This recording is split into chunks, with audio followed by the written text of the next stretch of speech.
One of the things that makes Route 66 so fascinating to me is this road didn't just connect cities, it shaped our culture.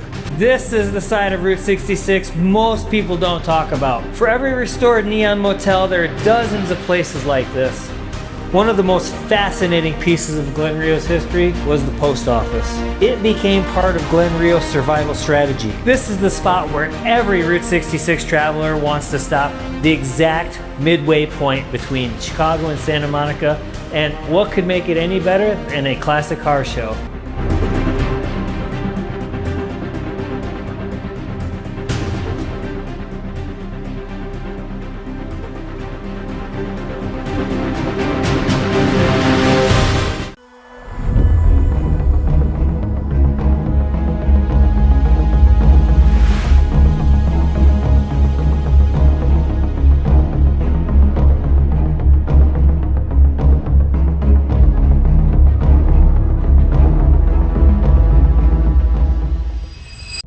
Out here, just west of Amarillo, 10 Cadillacs rise out of the Texas dirt like some kind of desert monument, covered in decades of paint, buried nose first into the ground. This place became one of the most recognizable roadside icons on Route 66. Cadillac Ranch was created back in 1974 by a group of artists known as Ant Farm. Texas businessman Stanley Marsh III gave them the land, and together they created something that was supposed to challenge the idea of what art could be. The cars were arranged from oldest to newest, showing the evolution of the Cadillac tailfin era. And if this place feels strangely familiar, there's a reason. The tailfin-shaped mountains seen throughout cars were inspired by Cadillac Ranch. Pixar artists traveled Route 66 searching for the soul of America, and places like this helped shape the world of Radiator Springs. One of the things that makes Route 66 so fascinating to me is this road didn't just connect cities, it shaped our culture. Movies, music, roadside attractions, family vacations. Even the way America sees itself today, Route 66 influenced all of that. And maybe that's why Cadillac Ranch still works. It changes every single day, but somehow it still feels timeless. People come here from all over the world just to leave a mark behind. Cadillac Ranch is just the beginning of today's journey. From here, we're heading west, following Route 66 through ghost towns, forgotten motels, old bridges, roadside legends, and places that inspired stories like Pixar's Cars. So come along, and let's see what we can find. Because out here beyond the interstate, pieces of the old road are still alive. And then there's this. Not a famous landmark, not a major roadside attraction. Just a little wooden penguin sitting quietly in a field along Route 66. Meet Pippi. Pippi the penguin. This might be one of the most random things I found in all my journey so far on Route 66. It's not giant, it's not flashy, it's literally just a little penguin in a field. Somehow, that almost makes it even more Route 66. It's a cute little guy though, ain't he? That's part of what made Route 66 special. This road became famous because of the unexpected. Roadside attractions, quirky art, strange little stops people weren't expecting to find. Sometimes it wasn't the biggest places people remembered. It was the weird little ones.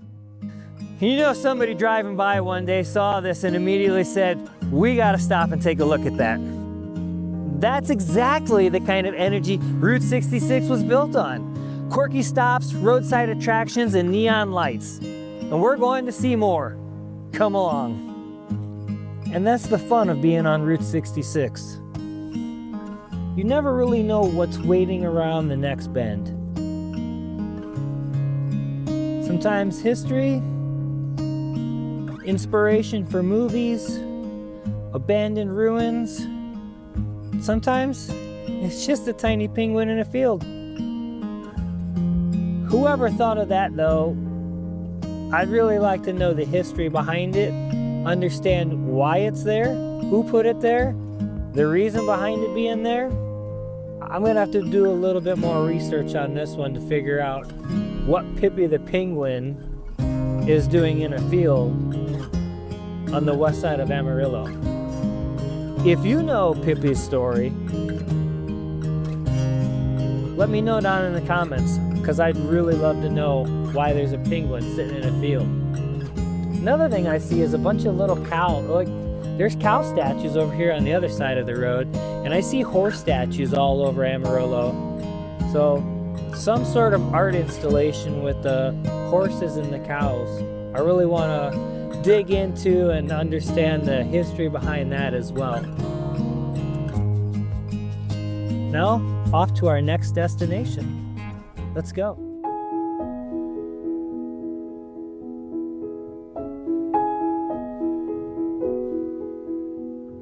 Out here along the old road, places like this are everywhere. An abandoned restaurant, an old gas station, sitting quietly beside the interstate. And at one point, this place mattered. Back during Route 66's golden years, businesses like this depended on travelers. Families heading west, truckers crossing the country, road trippers chasing adventure. But once Interstate 40 replaced much of Route 66, traffic disappeared almost overnight. This is the side of Route 66 most people don't talk about. For every restored neon motel, there are dozens of places like this. Places that were left behind when America started moving faster. It's kinda eerie standing in places like this, because you can almost picture what it used to be. Cars filling the parking lot, people stopping for gas, coffee, conversation, and now, just silence. This feeling right here. Small towns and roadside businesses fading after the interstate arrived became one of the central ideas behind Cars. Radiator Springs wasn't based on one place. It was inspired by towns and stops just like this all across Route 66. Pretty amazing feeling to be just out here cruising on what used to be Route 66. When I went east, I jumped on 40 and I took 40 and I just basically jumped on and off and hit all the locations. And this time, I'm just taking it nice and slow, doing 50, 55 down the old Route 66 pavement. I can't help but think how amazing this would be to do the full trip in a classic car. I've got 4 classic cars actually. 3 of them were my father's. I've got a 73 Nova that I restored in high school. Ended up doing a bunch of car shows with it right out of high school, and then turned it into a street strip car that I drag raced with my father at the local drag strip where we live. He's got a 73 Nova too that he's had since he was like 18. So we built him up and we were drag racing him, and unfortunately only a couple years into actually doing that, he passed away. I've got a 1967 Impala convertible Super Sport, and then I've also got a 67 Camaro convertible that was my mother's that my dad had in his collection that's been handed down to my daughter. I couldn't imagine driving any of the Novas on a route like this from, say, Chicago to LA, Santa Monica, but the Impala would be super cool to be able to put the top down and just cruise. Just take your time, take like a 2-week vacation and just cruise. Just enjoy it. Can't imagine how amazing that would have been to be able to do with my dad. Like, for us, cars were life. I grew up in cars because of him. Everything was about restoring cars and building, and just life was cars. You know, for him, life was cars, hunting, and fishing. That's all he did. That's all he knew. He worked on cars, he went fishing, he went hunting, taking trips like this, driving down The old Route 66 just really makes me think how amazing it would be if I would have had the means to take a trip like this with my dad, cruise in one of his classic cars, and just go from Chicago to Santa Monica and enjoy it. That would have been amazing. I know he's with me now, you know, in spirit, watching over me. Maybe something that I need to do at some point in life is to take one of these cars and just get it out and take the trip. I did notice too, as I'm driving, every so often there's a old Route 66 emblem painted in the asphalt. I'll have to stop at the next one and show you. It's pretty cool. They're a little worn. You can tell they haven't been painted for a while. I think that with the Route 66 celebration this year, you see a lot of new signs going up, new paint taking place. I could only imagine that somebody will stop and repaint these and get them back up into pristine shape for this year's celebration. The amount of people that are going to be taking a trip down this road.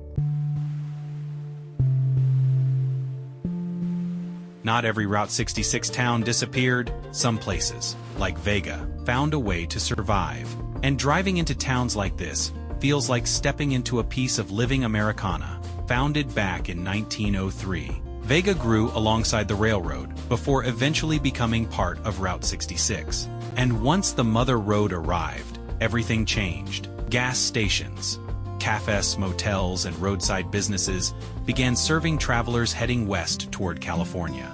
This is the kind of town people picture when they think about Route 66. Small town America. Classic storefronts, old gas stations, and a road that once carried millions of travelers across the country. And sitting right here along old Route 66 is one of Vega's most recognizable landmarks, the Magnolia Station.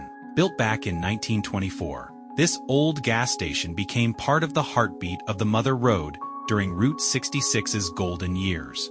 Back before giant interstate travel centers, places like this were where America stopped. Fuel, directions, coffee, conversation. Road trips across the country depended on small-town stations, just like this. This is the kind of stuff I love to find on Route 66. These old gas stations weren't just places to buy gas. They were part of the entire American road trip experience. Just imagine in the heyday, pulling up here, getting your gas, checking, doing a little maintenance on the vehicle, getting directions, stopping to use the restroom, grab a drink, some coffee, and talking with the locals. Getting to know what's ahead of you. You know, when we went eastbound, we talked about this a little bit too, especially when you got to places like Jericho Gap, where some of the road was almost impassable, especially when it rained. You needed to know what was ahead of you. They didn't have the internet, they didn't have phones, they didn't have anything to know what was in front of them. So they had to rely on the locals to tell them, this is what's coming up, or this is not going to be passable because of the rain, or you have X amount of miles until you get to your next stop.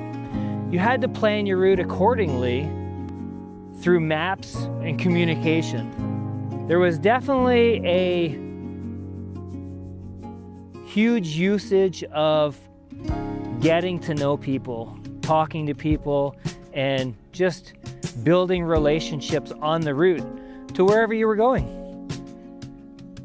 Probably one of the coolest parts of Route 66 would be all of that, for me, would be all of that just talking to people, getting to know these little communities, getting to know what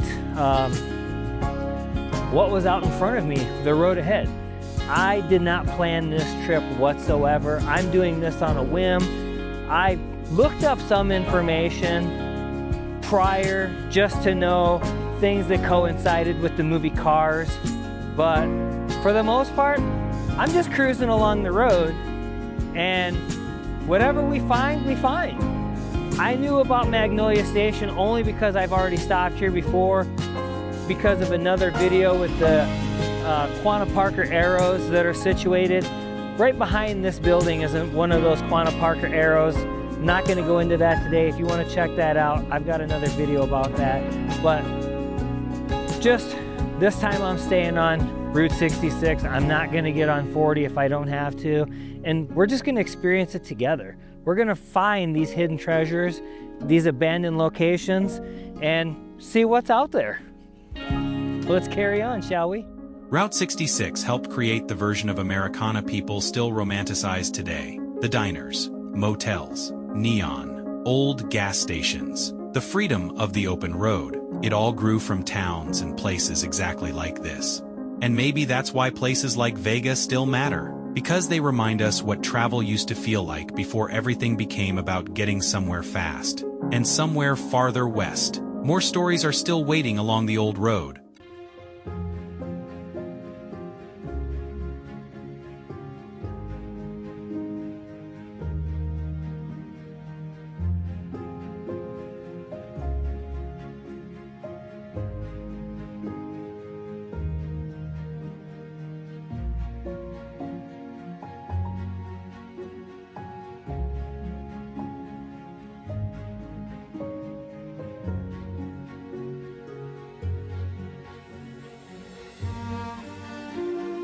This is honestly incredible timing.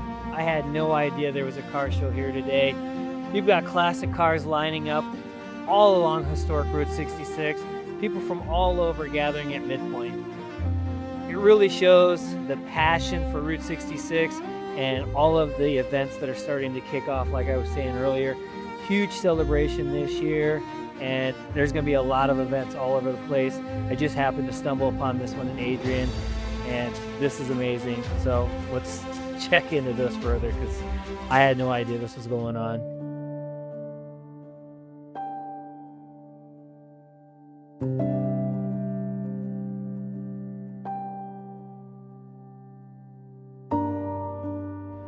This is the spot where every Route 66 traveler wants to stop, the exact midway point between Chicago and Santa Monica.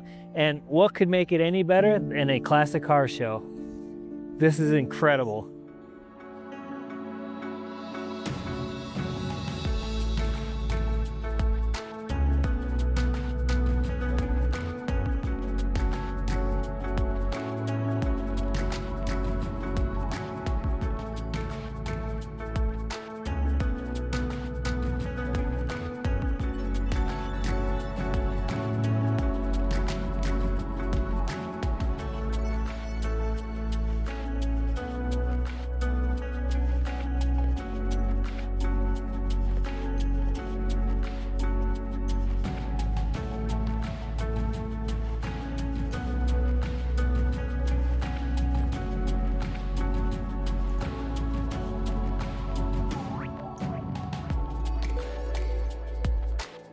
Apparently everybody had the same idea today. The Midpoint Cafe is packed. So rather than take a number and wait, we're probably just gonna have to come back another time to try out the food and try out the pie. So we're gonna keep moseying on and see what else we can find on ye old Route 66. This was a great surprise here. I'm glad we came out today and were able to come across this car show, but we'll definitely have to stop back so we can try out the food and definitely the pie. The pie is the big thing. It's a historical, talk of the town type of pie, right? So we're gonna have to come back for that on another trip when hopefully they're not as busy. Well, that was one of those interesting situations when Route 66 just ends. It appeared that both sides of the road were gated off, and what would have been Route 66 is now on private property and fenced off. So the only way is to get back on I-40, travel down I-40 until we come to the next exit where we can get off and get back on Route 66. And While 85% or so of Route 66 is still drivable, that happens to be one of the spots that it isn't. So we will continue on 40 until we can find a spot and get back on 66. Probably before we get to Glen Rio. Just left Adrian. Next stop is going to be Glen Rio, followed by San John. Glen Rio, from what I'm understanding, has a lot of abandoned buildings. Used to be a town that was situated right on the border of Texas and New Mexico, and they did that because of different taxes, and one side was dry. You could buy alcohol on the other side, but the taxes on the other side were cheaper. So half the businesses were on one side, and then all your bars and establishments that sold alcohol were on the other side. So pretty interesting facts about Glen Rio. And then, of course, I-40 came through and basically shut the whole city down. So we're going to check out some of the ruins there. Sounds like there's a lot of abandoned buildings, so this should be a pretty interesting one to check out.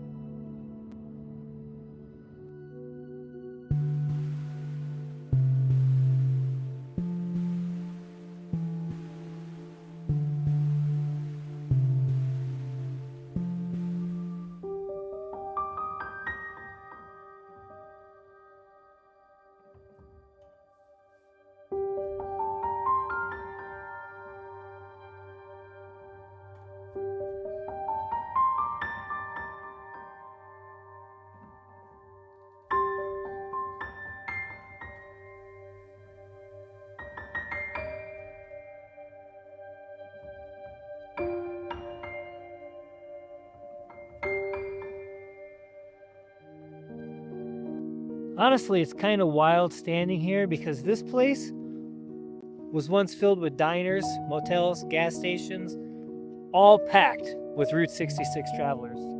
This used to be a motel and a cafe. We've seen the two abandoned gas stations. There was a lot more. There's a post office right down the road. There was a lot more to Glen Rio than there is today. Today, it's almost completely empty. A couple houses. I think there's a dispensary over here. Other than that, silence. You hear nothing but the wind and the traffic on I-40.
Wandering around this old motel, restaurant, cafe, and the old gas station, it just makes you realize how quick things can move on. You know, I-40 came in and it ruined a lot of areas. Route 66 definitely took a hit when the interstate came through. But when you see places like this, it just really shows you how quickly things turned around. For some of these places, entire cities just disappeared. Or towns, I guess. Not really cities, but towns just disappeared. And I'm really curious when I see this sign. One of the most fascinating pieces of Glen Rio's history was the post office. Even the mail system depended on the state line. Originally, Glen Rio's post office sat on the New Mexico side of town, even though the railroad depot bringing mail into the community was situated over in Texas. Over the years, the post office actually shifted locations between the two states as the town evolved. And that state line wasn't just geography. It became part of Glen Rio's survival strategy. Businesses were carefully placed on either side depending on taxes, licensing laws, and even alcohol laws. Texas was dry, New Mexico wasn't. Travelers crossing Route 66 would often stop here, specifically because Glen Rio could offer things nearby towns couldn't. And that really is the type of history that I really love to discover. On the surface, it looks like another abandoned building, but then you realize the entire town was strategically built around being split between two states. Once Interstate 40 bypassed Glen Rio, traffic disappeared. Businesses closed, families moved away, and eventually, even the post office shut down in the 1980s. Today, the buildings still stand quietly beside the interstate, like the town is still waiting for travelers to come back.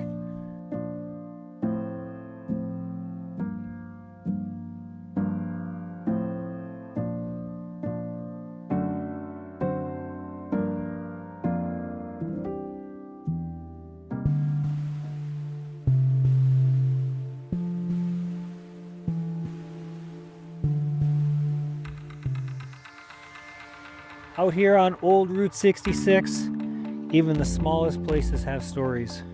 This is the historic Cedar Hill Grocery store, one of the many little roadside stops that once served travelers crossing Route 66. Back during the golden age of the Mother Road, places like this were lifelines. Travelers stopped for groceries, fuel, supplies, directions, conversations before continuing west. And for small communities scattered across the Southwest, stores like this became gathering places. Now, places like this sit quietly beside the interstate, somewhat still standing, still holding on to pieces of the old road, tiny little reminders of what travel across America used to feel like. The further I go down Route 66, the more I realize the road wasn't built by giant attractions. It was built by ordinary people, running ordinary little businesses, serving travelers heading west, chasing something bigger. And farther west, more pieces of the Mother Road still wait for us.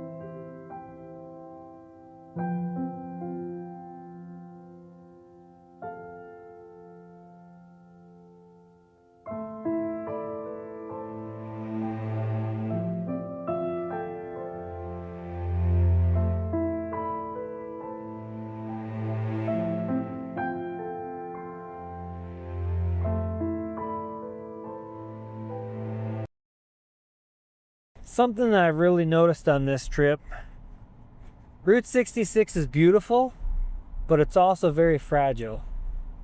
A lot of these places are disappearing a little more every year. Honestly, it makes you appreciate the people still trying to preserve parts of the old road.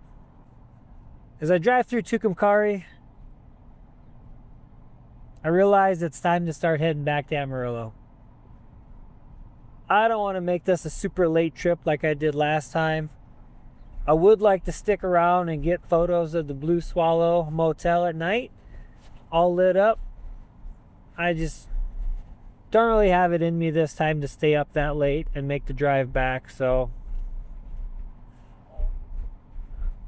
we're going to head back east. But this westbound trip isn't over. I'm definitely coming back. Definitely going to hit Tucumcari, check things out here.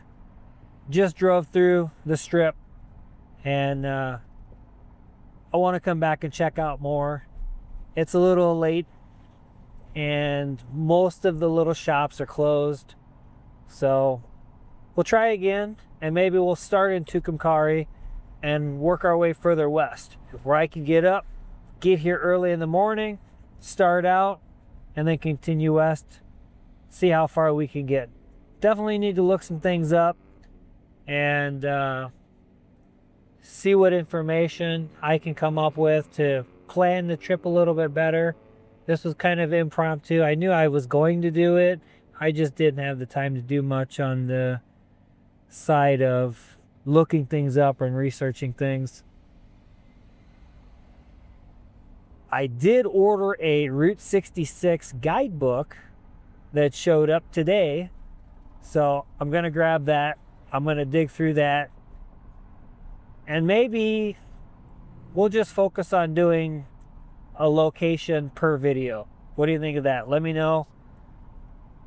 Put down in the comments if you like the trips and stopping in all the different locations, or if you would prefer me to do videos of each spot. So say one video, 10-15 minutes, really go in depth on the history of a location and talk about that particular place, or continue to do the stretches where we're doing 2, 3, 4, 5, whatever stops in one video.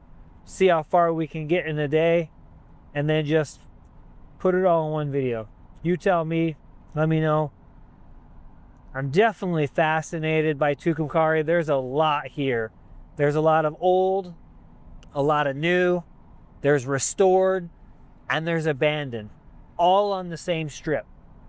So I really could spend an entire day here just covering Tucumcari, which is what led me to think maybe I should focus on one specific location or one specific town. Like, let's cover Tucumcari. Here's Tucumcari, and a video of all the cool stuff in Tucumcari, and some history on Tucumcari, and the abandoned stuff. The stuff, they've got a bunch of museums here. There's like hotels with planes in the front of them, and like old gas stations. It's really neat. So I'm just thinking that maybe I should focus on specific locations like this, or at least for Tucumcari. Let me know. We'll try again on another road trip excursion. And for now, I'm gonna head on back to Amarillo, and I'll see you in the next one. Thanks for watching.